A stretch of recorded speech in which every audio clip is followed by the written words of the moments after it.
Black billionaire hears janitor. Speak 9 languages. What he does next stuns everyone.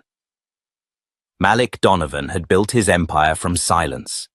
Not from screaming headlines or flashy exposés, but from the kind of discipline that makes men dangerous. Quiet mornings, sharp eyes, and listening more than he spoke. As the founder and CEO of Donovan Global Holdings, a logistics powerhouse that spanned 5 continents, he had heard nearly every accent under the sun. But nothing, not in Shanghai, not in Geneva, not even in Johannesburg, prepared him for what he overheard that Monday morning. He was on his way through the glass lobby of the downtown Seattle headquarters, a sleek tower of steel and ambition, sipping his usual black Americano. The place buzzed with early hustle, heels clicking, badge scanners beeping, whispered updates over Bluetooth headsets. And then, like an odd harmony slipping into a familiar song, he heard it. Ze shi women de ju lu, ruguo nin shuyao bangju, wo kei dai nin ku sun shitai. Mandarin. But not the robotic textbook kind executives fumbled through during international calls. This was crisp, fluid, native-sounding. Malik slowed, scanning the space. Near the digital directory, an older Chinese man clutched a visitor badge and looked both confused and grateful. Standing beside him, pointing calmly toward the elevators, was a woman in a forest green janitorial uniform. Mid-30s, black, hair in short braids tied back in a bandana. Her posture was relaxed, her voice soft, but full of certainty. It took Malik a full second to realize what he was looking at.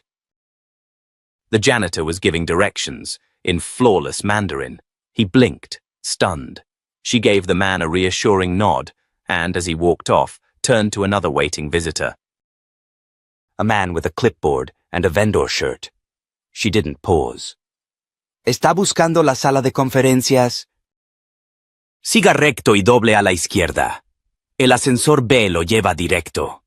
Spanish. Malik's heart knocked once. She was doing it again. Then she spun to a third guest, this time a woman holding French-labeled boxes, and said, La salle d'expédition est de l'autre côté. Prenez l'ascenseur à droite. Je vous y accompagnerai si vous voulez. French. His brain stuttered. Mandarin. Spanish. French. From a janitor who, as far as he knew, had no business being multilingual. She hadn't noticed him yet. She was too focused, too in flow. There was no grandstanding, no theatrics, just natural, competent fluidity, like language itself bent to her. Malik stepped forward, speaking carefully. Excuse me, that was French, right? She turned, surprised but not startled. Her eyes were deep brown, measured. Yes, sir, and Spanish. And Mandarin. You speak them fluently? Yes, sir. He squinted slightly. Anything else? Portuguese, Arabic, Swahili, Russian, and I read Latin. But I don't count that, int. 9 languages. There was no boast in her voice, no hint of showmanship, just fact. What's your name? Raina. Raina Cole. He extended a hand. Mr. Donovan. I'm the CEO. She hesitated only a breath before taking it. Nice to meet you, sir. I think you and I need to talk. Do you have a moment? Raina glanced at her mop, then back to him. Yes, sir. They stepped into the elevator together. The chrome doors shut with a soft hiss. Malik glanced sideways. How long have you worked here? Almost 6 years. I've never seen you before. I work nights. Most folks don't see us. He paused. Have you always been this multilingual? She gave a half smile. Yeah. Language kind of stuck with me. It's the one thing I could keep no matter where life took me. He nodded. Where did life take you? Raina exhaled. Cleveland. Then Atlanta. Now here. I had a scholarship for linguistics at Spelman. Made it halfway through before life shifted. My mom got sick. Then came bills. Then came my daughter. Priorities changed. They arrived at the top floor. The executive suite. The floor smelled like wood polish, glass, and quiet power. As she stepped out behind him, the receptionist's brows lifted. Malik didn't offer an explanation. He simply opened his door. Come in. The office overlooked Puget Sound. Everything inside was sleek. Dark wood, leather chairs, a silent espresso machine. He gestured toward a seat. She sat, straight-backed, but calm, not intimidated, just aware. He lowered himself across from her. You know, he began, I've flown in translators from 5 countries, paid consultants to help bridge cultural gaps. We've invested millions into international onboarding programs, and yet, he tilted his head. You're the most impressive linguist I've encountered in 3 years. And I almost walked past you. She said nothing. You don't want pity, he continued. I can tell. But I'm not offering pity. I'm asking a real question. Why are you here mopping floors? Raina folded her hands in her lap. Because I needed stable hours. My daughter needed rides home from school, and after 5 failed job apps where I didn't have the paperwork they wanted, I stopped trying. But you didn't stop learning. I can't. It's how I breathe. He watched her, really watched her. You know this is going to shake people. She shrugged. They'll recover. He laughed softly. I like you. Silence stretched between them. Then Malik leaned forward. I want you in a meeting this afternoon. Last-minute reschedule. Our Korean partners are flying in early and the translator bailed. I want to see you do this in the room. Raina's eyebrows lifted. You're serious? As a heart attack. She looked at him for a long second, then nodded. I'll need 15 minutes to clean up. Take 20. He stood. She followed. Before she walked out the door, she paused. Mr. Donovan? Yes? I don't do miracles. He smiled. Good. I don't need miracles. I need someone who knows how to speak. She disappeared down the hall, and Malik knew, with a certainty that made the back of his neck tingle, this wasn't going to be just a meeting. This was the start of something that would shake the building to its bones. The room fell quiet the moment Raina Cole stepped in. Conference room 16A was a polished glass fishbowl nested on the 20th floor, with views that stretched across the Seattle skyline and cast a hard white light onto the boardroom table. At one end sat 5 executives from Zhongquan Logistics, all in dark, tailored suits, their expressions unreadable behind polite smiles. At the other end was Malik Donovan, leaning back in his seat, tapping the tip of a pen against his knee with a rhythm that hinted at anticipation. The translator hadn't shown. Nobody expected a janitor to take their place. As Raina entered, every head turned. The room wasn't just quiet.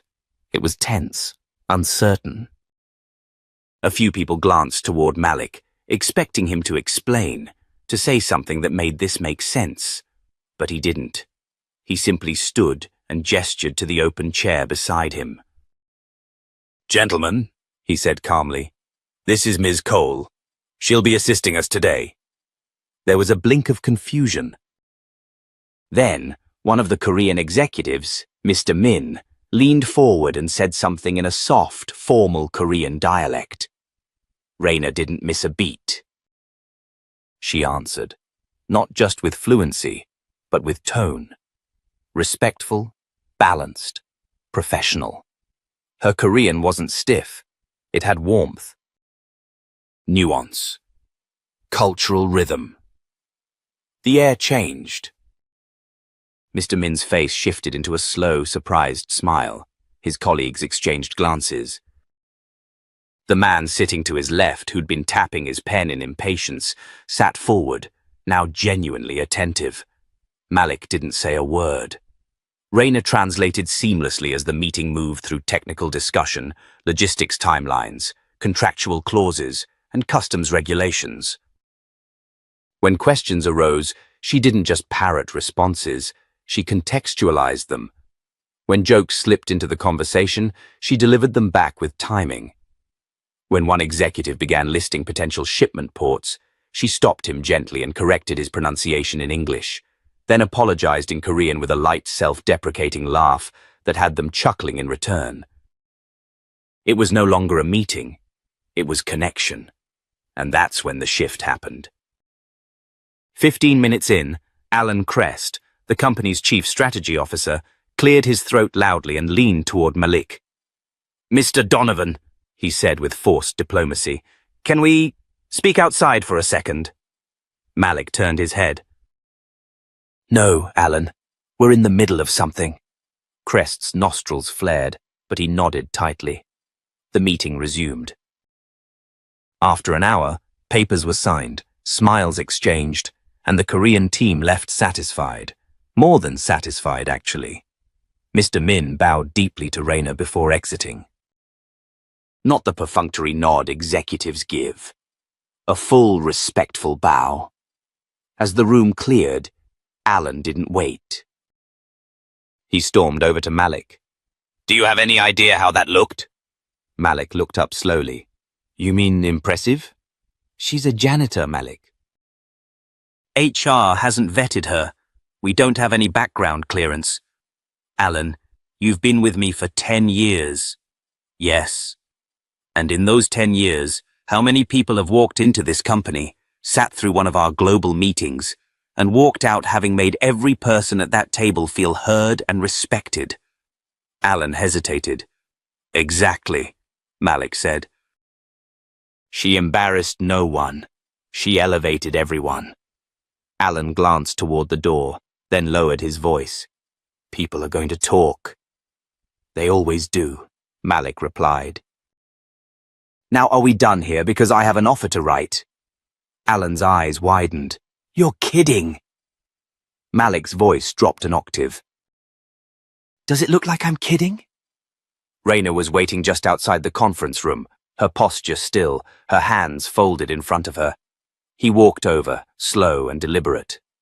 "You good?" he asked. She nodded. "They were easier than I expected." He smiled. "They weren't. You made it look easy." There was a pause. Then he said, "Walk with me." They walked side by side down the corridor, passing curious stares and whispered reactions. People noticed. Some frowned, some looked away, a few smiled and stepped aside. At the end of the hallway, Malik opened the door to a side lounge, empty except for a long window seat overlooking Elliott Bay. He motioned for her to sit. She did. He remained standing. "I've been in business long enough to know when I'm looking at wasted potential," he said. "And I've seen enough systems to know they rarely reward the people who work the hardest." "You know how rare your skill is?" Rayner shrugged. "Rare doesn't always matter when rent's due." "That's exactly why it should." He paused. "I want to offer you a role. Not a promotion, a reinvention. I want you to be our international relations liaison. Direct access to executive strategy meetings, coordination with vendors, language assessment and oversight for cross-cultural staff. A real office, real authority. She stared at him. "Just like that?" "No," he said. "Not just like that. Because of what I saw in that room, what I heard in the lobby. And what I believe about who you are. You don't even know me. I know enough. And if I'm wrong, then I'll be the one who misjudged. But I don't think I am." Rayner leaned back, her breath tight in her chest. "What if I mess it up?" "Then you'll learn. But I don't think you will." Silence stretched. Finally, she said, "Can I think about it?" Malik smiled. "I'd be worried if you didn't." She stood, and for the first time since they met, she extended her hand first. "Thank you." "I don't know what this is going to mean yet, but thank you." He took her hand, firm and steady. "You'll find out." Later that night, Raina sat on her worn couch, a cup of tea on the coffee table, her daughter asleep in the next room. She stared at the ceiling for a long time. Then she opened her old laptop and began searching phrases she'd never typed before. Professional business attire for women, how to write an executive bio, and finally, how to believe you belong when no one expected you to be. Because something had shifted, and tomorrow she wouldn't be holding a mop. She'd be holding her future. The first real test came on her third day. It started like most days on the executive floor. Quiet murmurs over cappuccinos, muted shoe clicks on polished floors, the rustle of paper from printouts no one would ever fully read. But under the calm surface, tension rippled. A delegation from their new Istanbul partner company had arrived 2 days early. Their interpreter had been delayed due to visa issues. Meetings had been scheduled without language support, and the company's director of international development, Greg Halverson, was already in damage control mode by the time he stalked past Raina's office. She was reviewing product specs in Portuguese when he appeared at her doorframe. "Do you speak Turkish?" he snapped, not even offering a greeting. Raina looked up, calm. Conversationally, not fluently. Greg rubbed his temple. "Close enough. You're coming with me." "Excuse me? I need someone in the room, now." He didn't wait. Just turned and walked off. She hesitated. The authority wasn't his, but the need was real. She stood, grabbed a notepad, and followed. The conference room was already half full. 2 Turkish executives were seated, their posture stiff but polite. Greg launched into a clumsy welcome, punctuated by stammered phrases and jargon-heavy slides. Raina took a quiet breath, stepped beside him, and gently spoke in Turkish. "Merhaba, hoş geldiniz. Umarım yolculuğunuz iyi geçmiştir." The men blinked, then smiled faintly. One leaned forward and responded in his native tongue. Raina nodded, translated seamlessly. "Mr. Kara says they're honored to be here and look forward to aligning values with our team." The mood shifted. Shoulders dropped. Eyes met. Greg tried to jump back in, but Raina had already taken control, not aggressively, but by presence. She listened, translated, clarified points he missed. When she saw a miscommunication about shipping schedules, she paused the meeting and drew a simple diagram on the whiteboard to reset understanding. By the end of the hour, the Turkish team looked visibly at ease. Greg, meanwhile, was sweating through his shirt. After the guests left, he turned to her in the hallway, his voice tight. "You didn't tell me you could do that. You didn't ask." His jaw clenched. "Just don't overstep." "Your support, not the lead." Raina looked at him, calm but firm. "Then don't put me in the lead seat." He scoffed and walked off, muttering something about optics. Later that afternoon, Malik popped into her office without knocking. He had that unreadable look, one that usually meant he was either annoyed or impressed. "You handled Kara's team today?" She nodded. "They were struggling with the technical presentation. Greg needed help. You saved that deal. I did my job. You did more than that." Raina hesitated. Greg wasn't thrilled. Malik folded his arms. "Greg has had 7 years to build trust with our partners and still can't remember how to say thank you in anything but English." "Don't worry about Greg." She raised an eyebrow. "I'm not trying to burn bridges." "You're not, but you are shining light under them." Not everyone likes what they see. She let that sit for a moment, then asked, "Why keep someone like him in a role like that?" Malik gave a dry laugh. "Because sometimes legacy and loyalty get confused. He's been with the company since my father ran it. Removing him outright would rattle the wrong donors. But trust me, his seat is not permanent." Rayner nodded slowly, understanding more about the building's hierarchy than anyone had explained outright. "Can I make a request?" she asked. "Always." "I want to lead the call with the Singapore group next week. No interpreter." "Just me." Malik tilted his head. "You fluent in Mandarin or Malay?" "Both." A beat passed. "Done." He turned to leave but stopped at the door. "You're making waves, Rayner." She looked back to her screen. "Waves only matter if they reach the shore." After he left, she sat for a long time, staring out the window. Then she picked up her phone and called her daughter. "You'd be proud," she said. "I already am," came the reply. That night, as Rayner left the building, she passed a group of junior staffers outside near the rideshare pickup. One of them, a young white guy in a Patagonia vest, turned to his friend and said just loud enough, "That's the janitor Malik brought upstairs, right? Heard she's fluent in unicorn tears or something." The others laughed. Rayner didn't flinch. She kept walking, but what they didn't know was that inside her tote bag was a draft proposal she'd been working on for weeks, an internal training initiative for non-executive staff across departments, focused on cross-cultural communications, leadership, and advancement. It was titled Brilliance in the Background. And tomorrow, she'd leave it on Malik's desk, because she wasn't just filling a seat anymore. She was building a table. The first memo came in subtly. An internal email marked "For Review" sent from Human Resources, requesting Rayner Cole's documentation for executive clearance.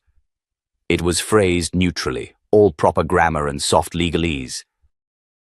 But the message beneath it was clear. Someone was checking whether she belonged. Rayner read it twice, then once more, before forwarding it to Malik with a single line. "Thoughts?" Within 20 minutes he responded, "Ignore it. I'll handle it." But it didn't stop there. The next day, her keycard failed to open the executive lounge. She stood there, awkwardly holding her lunch, until a passing finance associate used their badge to let her in. No one said anything. They just watched her, like someone who'd taken the wrong elevator and didn't know it. Later that afternoon, a new team calendar circulated, weekly department heads meetings, with every senior officer listed except her. Rayner scrolled down the list 3 times. No mention of her name, her new title, or even her initials. She closed her laptop gently, breathed. That evening, she caught Malik in the hallway outside the strategy room. His coat was slung over one shoulder, phone pressed to his ear. When he saw her, he held up a finger, wrapped up his call, and turned. "You saw it?" she asked. "I did.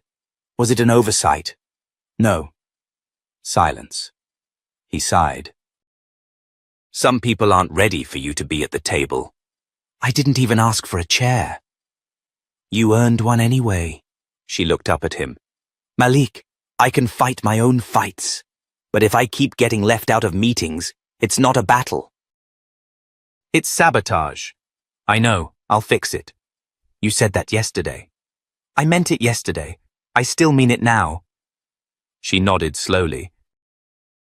"Then give me access. Let me do more than wait for someone else to let me in. Put me in the room where it's hardest." Malik studied her. "Are you sure?" She gave a dry chuckle. "I wasn't sure when I was cleaning the stairwells either. But I still showed up." He gave a sharp nod. "Okay, there's a board committee meeting on Friday, a quiet one." "Old money, old blood, old biases. I'll get you a seat." "No, don't get me a seat. Just don't stop me when I pull up one myself. Friday arrived like a slow drumbeat. The boardroom on the 32nd floor was unlike the others. No glass, no view, just thick walnut walls, a long polished table, and chairs that creaked like they held secrets. Raina stepped in wearing a navy blazer, subtle gold earrings, and a confidence tailored tighter than her suit. The room fell silent. Eleanor Prescott, board member emeritus and 75 years of high society in a sharp maroon jacket, gave her a once-over. "Miss Cole, was it?" "Yes, ma'am." "You're early." "I've been early my whole life."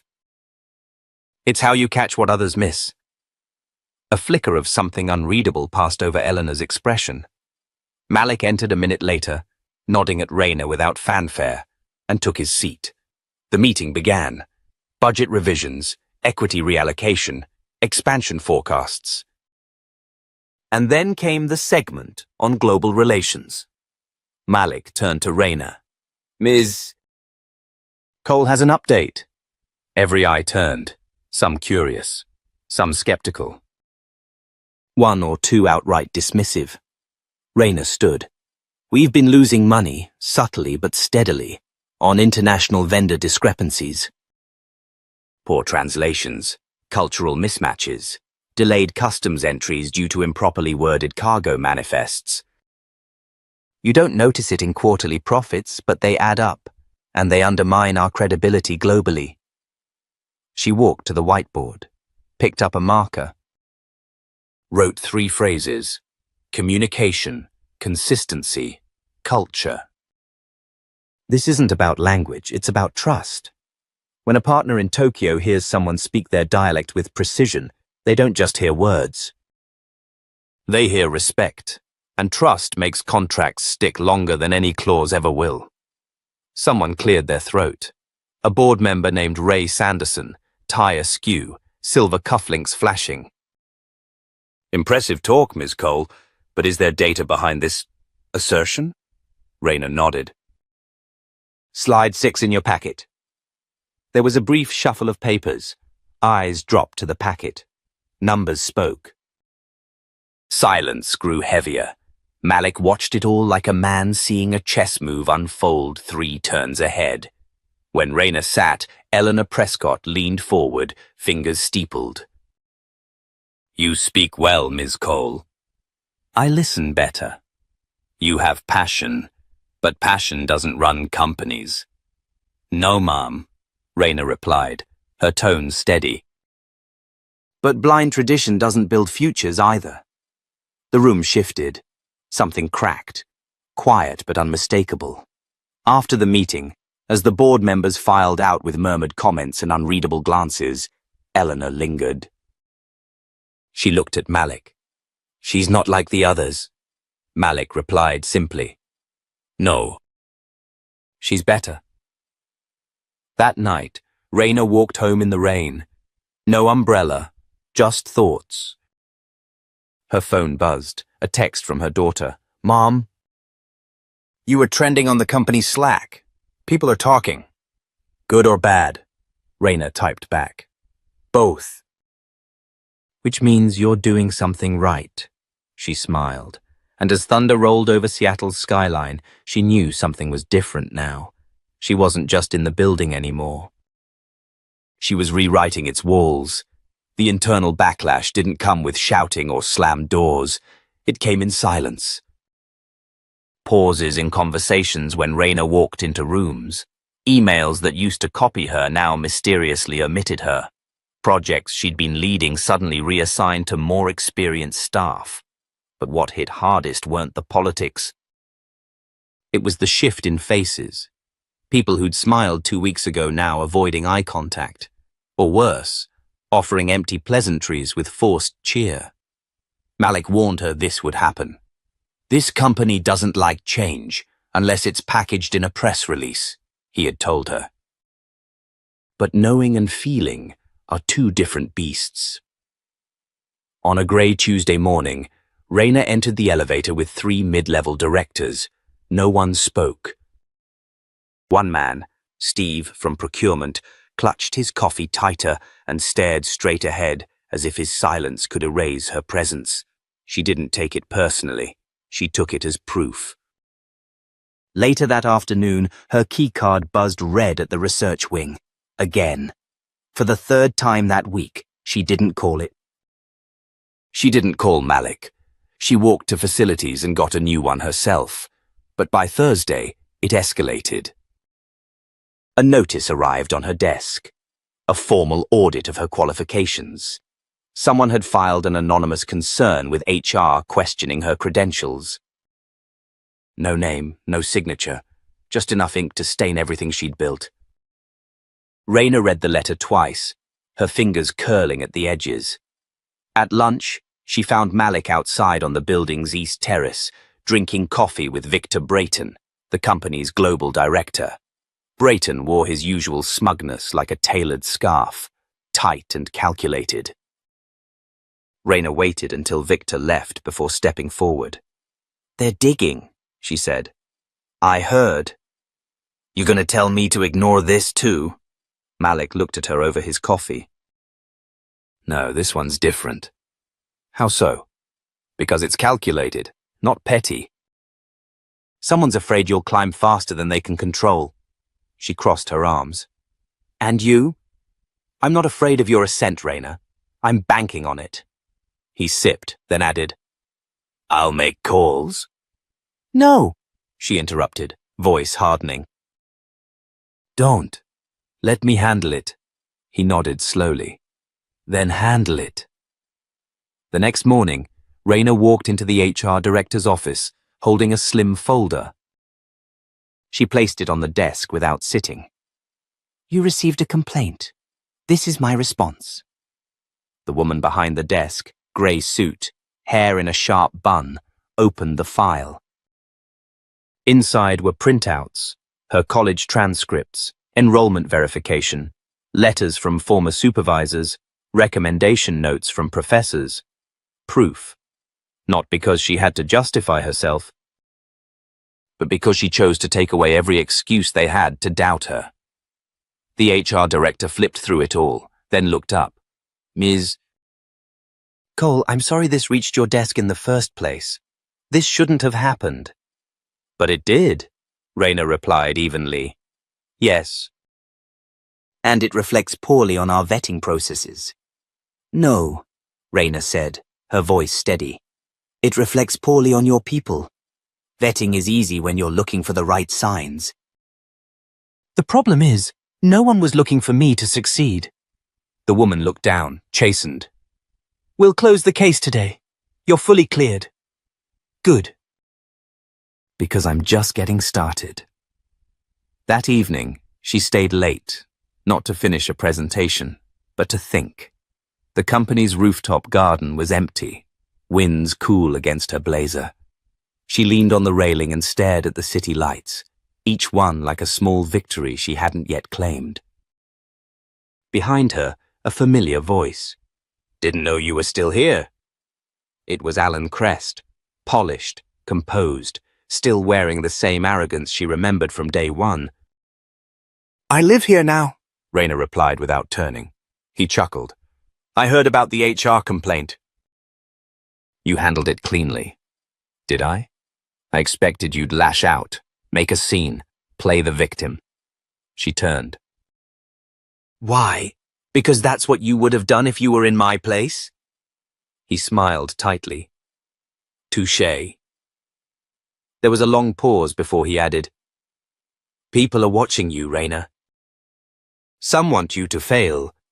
Others hope you succeed just enough to prove they're not the problem. And you? I want to know if you're as good as Malik says." She met his gaze. "What if I am? Then you'll outlast us all." She turned back to the skyline. "Then maybe I will." As Alan left, she stayed behind, pulled out her phone, opened a message thread with her daughter. Typed, "You were right. They're not ready." Then added, "But I am." Hit send, because this wasn't about fitting in anymore. It was about pushing forward, no matter who tried to pull her back. The storm didn't break with thunder. It came in the form of an email. Subject: Performance Evaluation, Reassessment, Raina Cole. Time: 9:00 a.m. Location: Conference Room 7C. Required: Executive Oversight Panel, present. Raina stared at the screen, expressionless.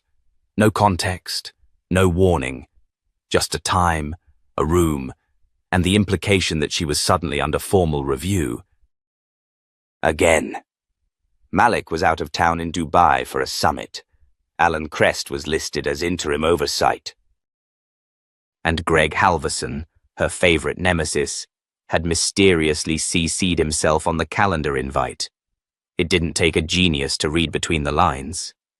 Still, Raina showed up 10 minutes early, notebook in hand, pressed blazer on, hair neatly pulled back. She didn't dress for a fight. She dressed like someone who had already won and was just waiting for the paperwork to catch up. Inside the room sat 3 people: Alan, Greg, and Eleanor Craig. Eleanor's presence made Raina pause for just a beat.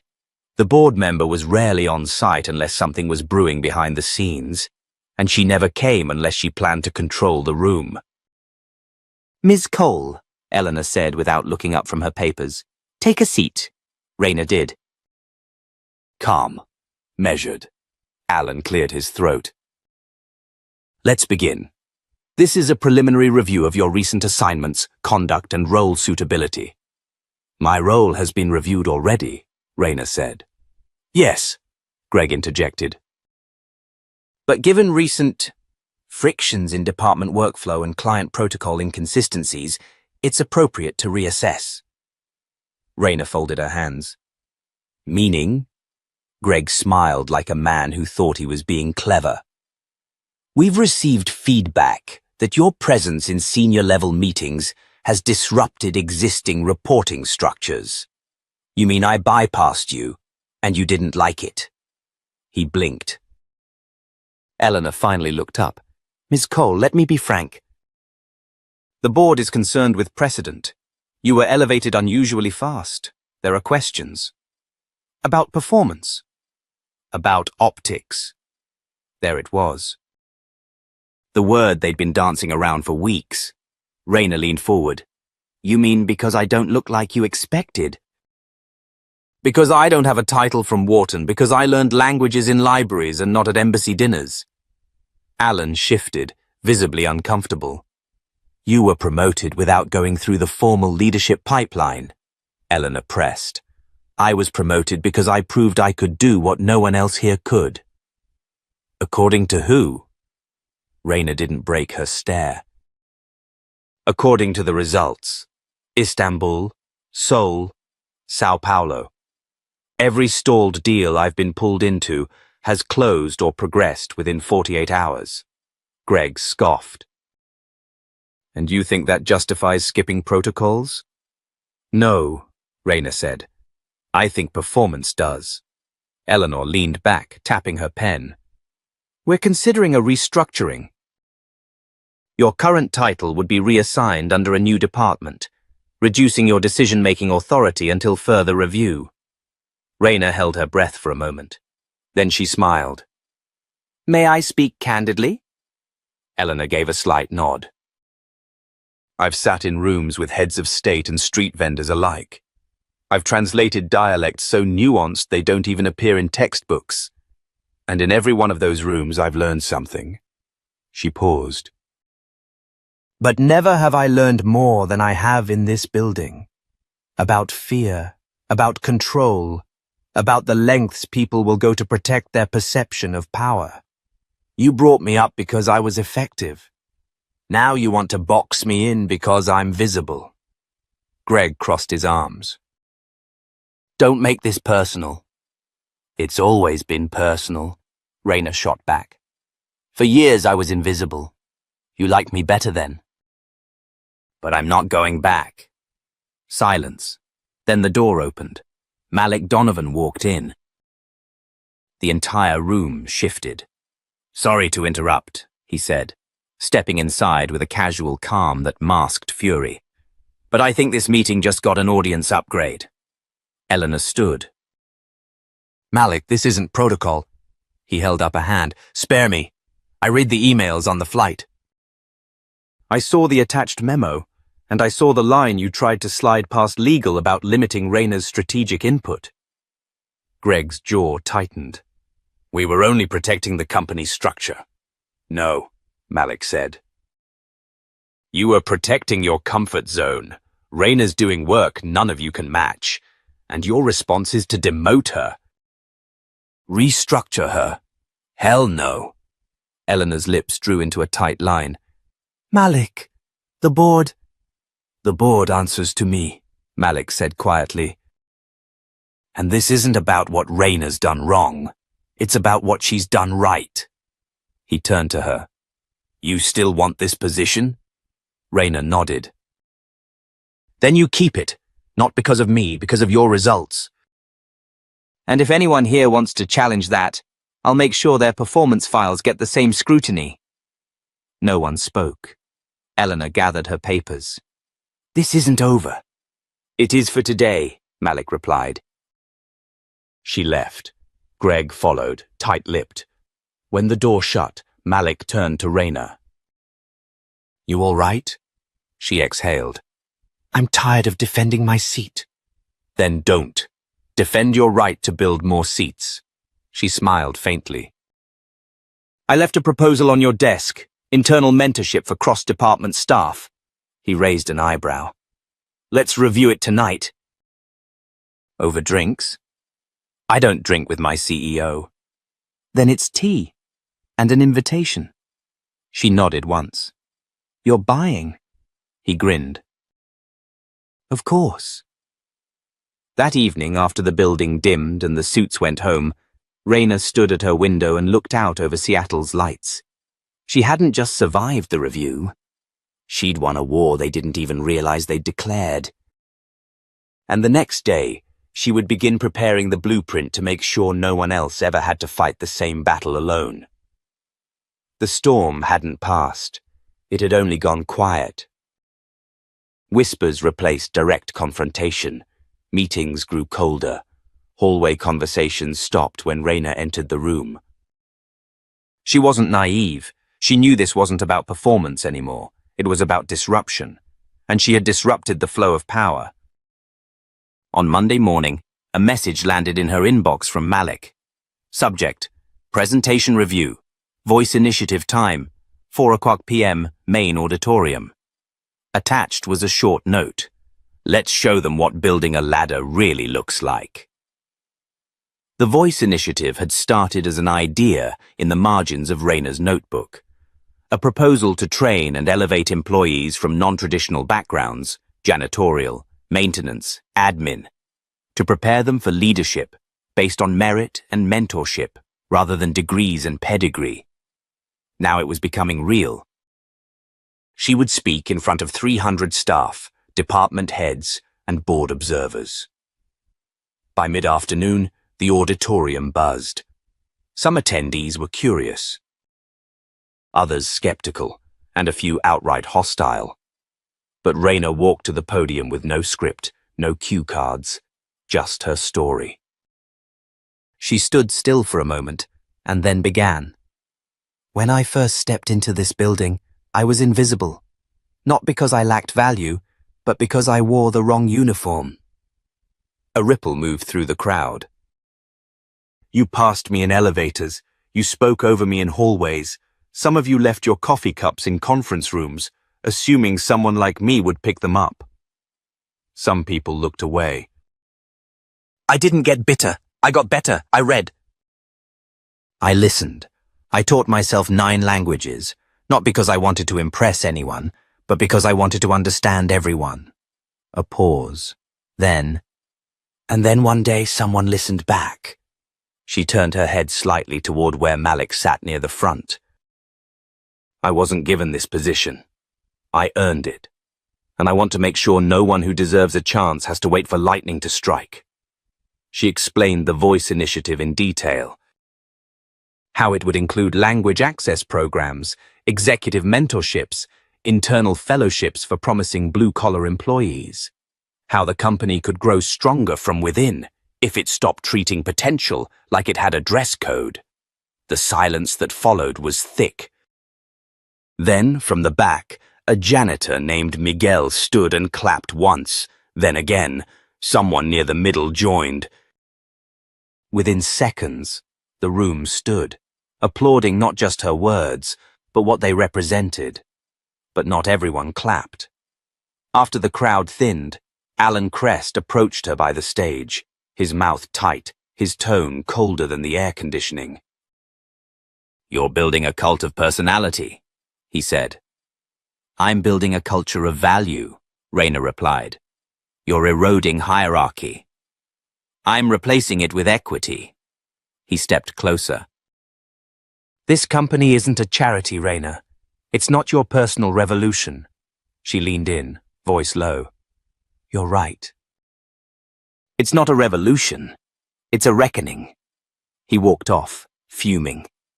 Later that evening, Malik met her on the rooftop terrace, Seattle's skyline burning orange under the setting sun. "I heard what Alan said," he murmured. "Want me to handle it?" Raina shook her head. "Let him spiral." "I'm not here to silence people. I'm here to make them think." Malik handed her a glass of tea. "The board called me." "They're conflicted." "Because I'm effective. Because you're undeniable." He sipped, then added, "One of them asked me if I really thought someone like you could lead a global department." "What did you say?" "I said, she already is." Raina smiled quietly, then looked out at the city. "You ever think it would come to this?" she asked. Malik didn't answer immediately. "No, I hoped, but I didn't think I'd see it happen this cleanly." "You're a catalyst, Raina, and people don't always welcome change. They fear it. I'm not trying to scare anyone. I know. But fear isn't about intent. It's about what you represent." They stood in silence, the wind brushing across the terrace. Below, the building lights flickered on, one by one. "You ready for what's next?" Malik finally asked. "No," she admitted, "but I'm going anyway." He raised his glass. "To the ones who go anyway." They clinked. Back in her office that night, Raina found an envelope on her desk. No name. Just her first initial on the front. Inside was a folded note and a key. The note read, "This opens the storage closet on sub-level 2. You should see what they used to store there. Might help your next speech." Intrigued, she took the freight elevator down. Sub-level 2 was quiet, dimly lit, dusty. She found the closet, turned the key, and opened it. Inside, she found dozens of old framed photos stacked against the wall, decades of the company's history. Most were glossy images of men in suits shaking hands in rooms of mahogany and marble. But in the back, she found something else. A black and white photograph, smaller than the rest, slightly torn at the corner.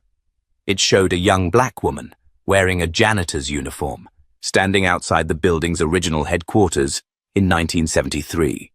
She held a mop in one hand, in the other, a notebook. And on her face, a look that mirrored Raina's exactly, determined, unapologetic, seen. She turned the photo over. A handwritten note read, "Cynthia DeLay, applied 3 times, got turned down each." But came back anyway. Raina smiled. She tucked the photo into her bag and walked back upstairs with a new fire in her chest. Because now she knew. She wasn't the first, but she damn sure wouldn't be the last. The Monday morning email hit the inboxes of every employee at Donovan Global Holdings just after 8:00 a.m. Sharp. Subject line, Policy Update, Internal Advancement Recognition Protocol. From Office of the CEO. The body was short, a handful of paragraphs. But what it said sent ripples through every floor of the company. Effective immediately, Donovan Global Holdings would be implementing a new pathway program, allowing non-managerial and operations staff to apply for executive training tracks, regardless of formal education, based solely on merit, internal recommendations, and language or cultural competencies. The program would be overseen by none other than Raina Cole. Some called it revolutionary, others radical, but one thing was certain: it was Raina's fingerprint, and everyone knew it. She walked into the building that morning, not in a power suit or tailored heels, but in her usual black slacks and soft grey blouse. She had learned quickly that authenticity wasn't in the fabric, it was in the posture, the way she held her chin when others tried to lower it.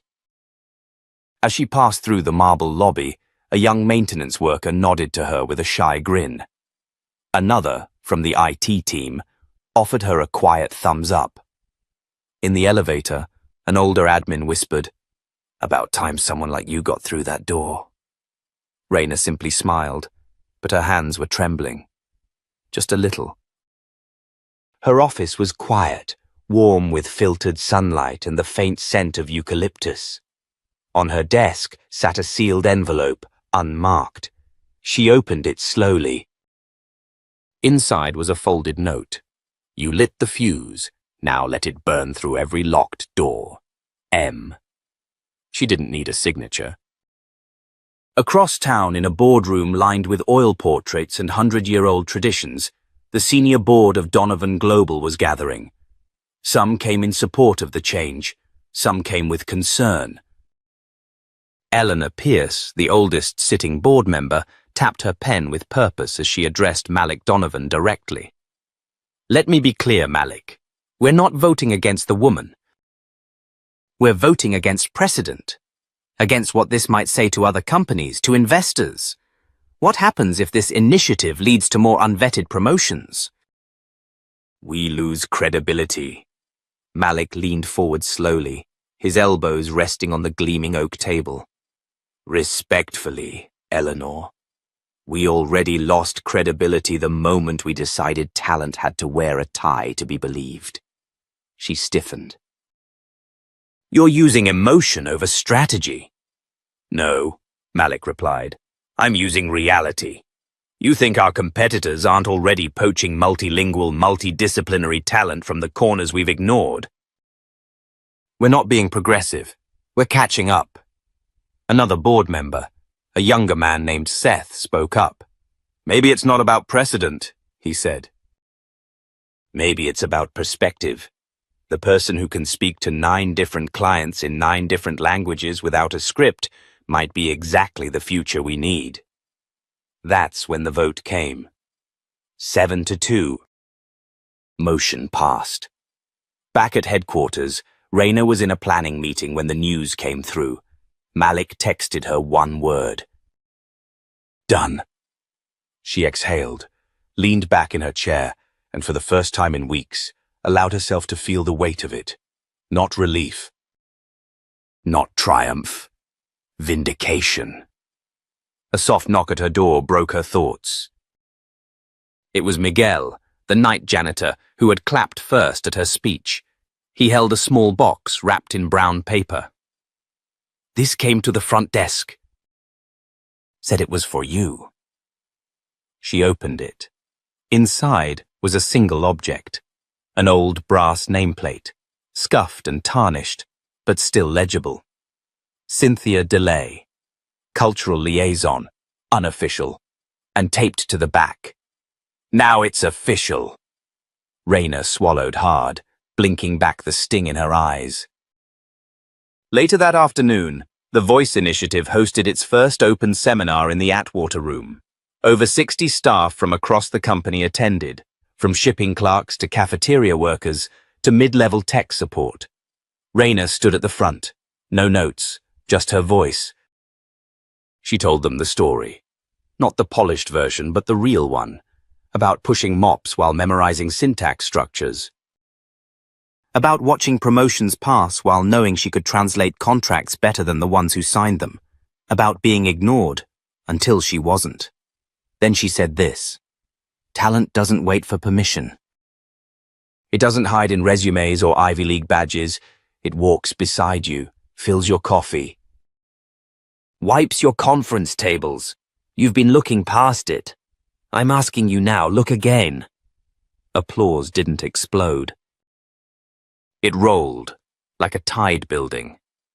A week later, CNN Business ran a feature. From janitor to executive, how one woman's languages rewrote a company's playbook. Within days, other companies reached out to ask about adopting the Voice initiative.